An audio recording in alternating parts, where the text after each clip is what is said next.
Я за мир в мире. Ты за мир, а везде видят Да. украинские флаги. Как ты за мир?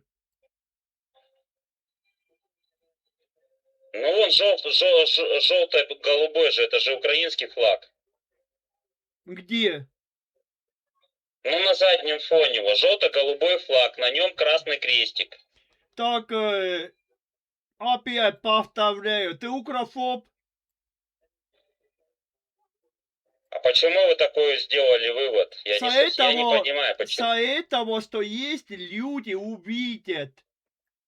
Везде, если попадется синие черты, тогда они думают разом, что это Украина. Это называется, везде видят Украину.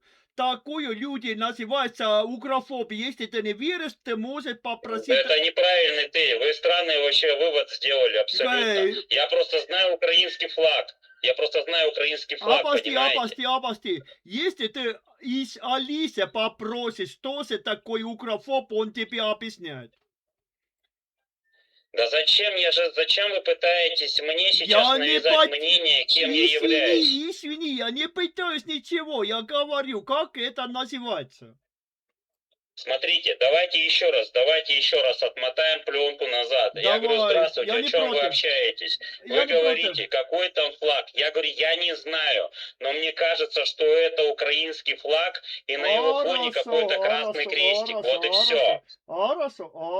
Хорошо. Тогда скажи... Зачем вы пытаетесь я сейчас не диалог питаю завести в какой-то кризисный какой-то момент? Извини, я не пытаюсь ничего. Ты с этого А что вы делаете? Я тебя попросил. Так, что за флаг? Вдвоем мнение, пожалуйста. Я ничего не пытаю. Куда пошел? Я пытаюсь что-то сказать. Если человек не учил географию, не знает, что не только Украина такой флаг, я вообще не пойму.